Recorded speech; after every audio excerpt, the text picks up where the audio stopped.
نبی کریم صلی اللہ علیہ وسلم کا جوانی کا پہلا سفر اور تجارت۔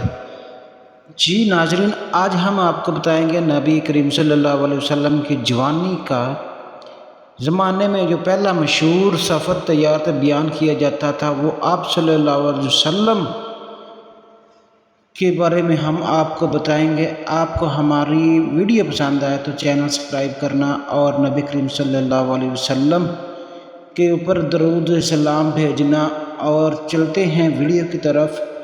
ہم آپ کو بتاتے ہیں کہ آپ صلی اللہ علیہ وسلم کتنے سچے اور کتنے ایماندار تجارت کرتے تھے، یہ ساری معلومات ہم آپ کو دے رہے ہیں۔ نبی کریم صلی اللہ علیہ وسلم کی جوانی کے زمانے میں جو پہلا مشہور سفر تجارت بیان کیا جاتا ہے، وہ آپ صلی اللہ علیہ وسلم کا شام سوریہ کی طرف سے سفر ہے۔ یہ واقعہ سیرت بعد حدیث کی کتابوں میں ذکر ہوا ہے۔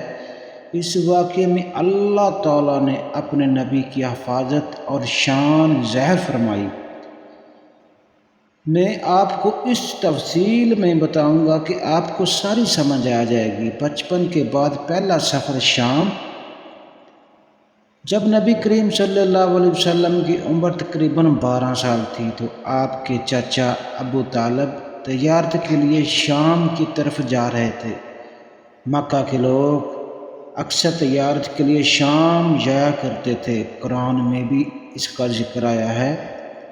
قریش کے سردی اور گرمی کے سفروں کی وجہ سے سورۃ قریش میں جب وقت قافلہ روانہ ہونے لگا تو نبی کریم صلی اللہ علیہ وسلم کو اپنے چاچا سے بہت محبت تھی۔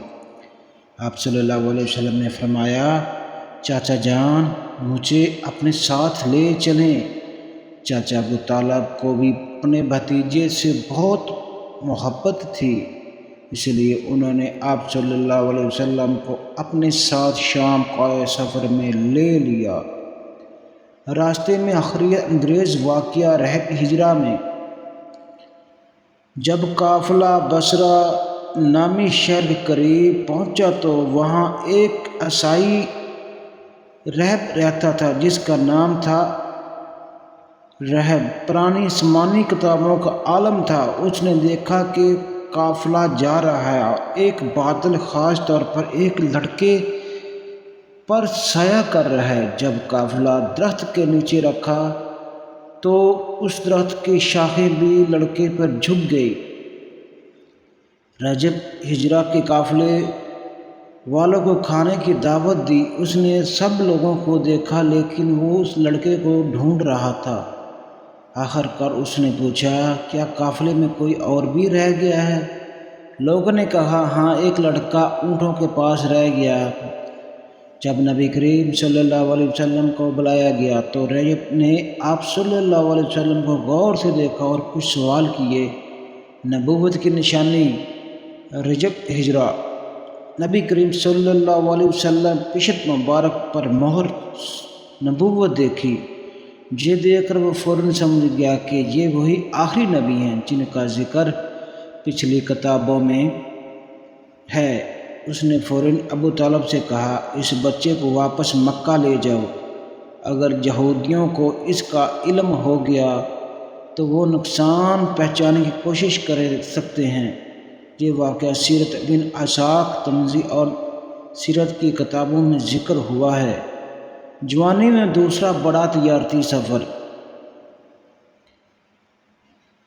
جب نبی کریم صلی اللہ علیہ وسلم کی عمر تقریباً 25 سال ہوئی تو مکہ کے ایک نیک اور مالدار خاتون تجارت کیا کرتی تھی۔ انہوں نے نبی کریم صلی اللہ علیہ وسلم کی سچائی اور ایمانداری کے بارے میں سنا، اس وجہ سے انہوں نے آپ صلی اللہ علیہ وسلم کو اپنے مال کے ساتھ شام تجارت کے لیے بھیجا۔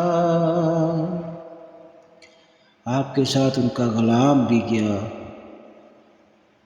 اس سفر کی برکتیں۔ اس سفر میں کئی عجیب برکتیں ظاہر ہوئی۔ تجارت میں بہت زیادہ نفع ہوا۔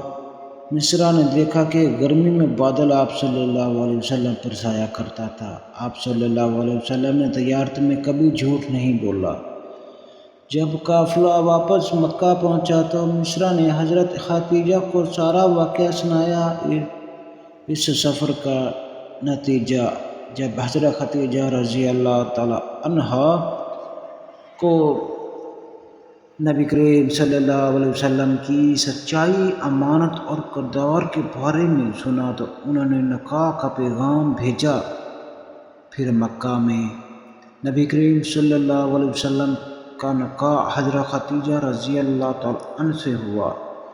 یہ نکاح نبوت سے تقریباً 15 سال پہلے ہوا تھا۔ نبی کریم صلی اللہ علیہ وسلم کی جوانی کے اہم سفروں میں 12 سال کی عمر میں شام کا سفر چاچا ابو طالب کے ساتھ رہ ہجرت کے واقعہ، 25 سال کی عمر میں حضرت خدیجہ کے مال سے تجارت، اس سفر کے بعد نکاح خدیجہ، یہ واقعات ہمیں نبی کریم صلی اللہ علیہ وسلم کی سچائی کی امانت اور اللہ کی حفاظت کا ظاہر کرتے ہیں۔ نبی کریم صلی اللہ علیہ وسلم بچپن سے ہی ایماندار اور سچے تھے۔ اللہ تعالیٰ نے آپ کو آخری نبی بنا کر بھیجا اور سفر میں بھی آپ پر بادل سایہ کرتا تھا اور کسی کو نہیں پتا تھا کہ آپ اللہ کے آخری نبی ہیں۔ جب نبی کریم صلی اللہ علیہ وسلم جوان ہوئے تو مکہ کے لوگ آپ کی سچائی اور ایمانداری سے بہت متاثر ہوتے تھے۔ اس وجہ سے پورا شہر آپ کو صادق، امین اور ایماندار کہنے لگا۔ لوگ اپنی قیمتی چیزیں اور مال آپ کے پاس امانت کے طور پر رکھ دیتے تھے، لیکن انہیں یقین تھا محمد صلی اللہ علیہ وسلم کبھی خیانت نہیں کریں گے۔ یہی وجہ تھی کہ جھگڑوں میں آپ صلی اللہ علیہ وسلم کو فیصلہ کرنے کے لیے بلایا جاتا تھا۔ تجارت میں لوگ آپ پر عمل اعتماد کرتے تھے۔ یہ بات سیرت کتابوں میں جیسے سیرت بن ہشام میں ذکر ہوئی۔ جوانی میں مکہ ایک واقعہ ہوا جس میں ایک مظلوم تاجر کا حق مارا گیا۔ اس ظالم کے خلاف مکہ کے کچھ اچھے لوگ نے ایک معاہدہ کیا جسے کہا جاتا ہے حلف مسعود۔ اس معاہدے میں یہ وعدہ کیا گیا مکہ میں کسی مظلوم پر ظلم نہیں ہونے دیا جائے گا، ہم سب مل کر مظلوم کی مدد کریں گے۔ نبی کریم صلی اللہ علیہ وسلم بھی اس معاہدے میں شامل تھے۔ بعد میں آپ صلی اللہ علیہ وسلم نے فرمایا، میں عبداللہ بن جدعان کے گھر میں ایسے معاہدے میں شریک ہوا تھا کہ اگر آج اسلام میں بھی مجھے اس کی طرف بلایا جائے تو میں ضرور قبول کروں گا۔ یہ واقعہ بتاتا ہے کہ نبی کریم صلی اللہ علیہ وسلم جوانی سے ہی انصاف اور سچائی کے ساتھ کھڑے تھے۔ خانہ کعبہ کی تعمیر اور حجرہ سعود کا واقعہ، جب نبی کریم صلی اللہ علیہ وسلم کی عمر تقریباً 35 سال تھی تو مکہ میں سیلاب آیا اور کعبہ کی دیواریں کمزور ہو گئی۔ قریش نے فیصلہ کیا کہ کعبہ کو دوبارہ تعمیر کیا جائے۔ جب تعمیر مکمل ہوئی تو ایک مسئلہ پیدا ہو گیا۔ مسئلہ یہ تھا حجرہ سعود کے دیوار میں کون رکھے گا، جب قبلہ چاہتا تھا کہ یہ عزت اسے ملے۔ جھگڑا اتنا بڑھ گیا کہ لڑائی ہونے والی تھی۔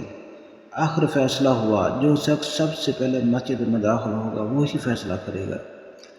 سب سے پہلے جو شخصیت اندر آئی وہ تھے حضرت محمد مصطفیٰ صلی اللہ علیہ وسلم۔ سب لوگ خوش ہو گئے اور بولے، یہ تو امین ہیں، ہم ان کے فیصلے پر راضی ہیں۔ نبی کریم صلی اللہ علیہ وسلم نے بڑی حکمت سے مسئلہ حل کیا۔ آپ صلی اللہ علیہ وسلم ایک چادر منگوائی اور حجرہ سعود کو اس پر رکھ دیا۔ پھر فرمایا، ہر قبیلے کا سردار چادر کو پکڑے، سب مل کر اسے اٹھائیں۔ جب حجر اسود اپنی جگہ کے قریب پہنچا تو نبی کریم صلی اللہ علیہ وسلم نے اپنے مبارک ہاتھوں سے اسے دیوار میں رکھ دیا۔ اس طرح ایک بڑا جھگڑا ختم ہو گیا۔ نبی کریم صلی اللہ علیہ وسلم کی جوانی کی سب سے بڑی خوبیاں۔ نبی کریم صلی اللہ علیہ وسلم کی جوانی میں چند خاص صفات بہت مشہور تھے: سچائی، ماننداری، مظلوم کی مدد، انصاف، حسن اخلاق، اللہ کی بات سے محبت۔ یہ صفات میں نبوت کے عظیم مشن کی بنیاد ہیں۔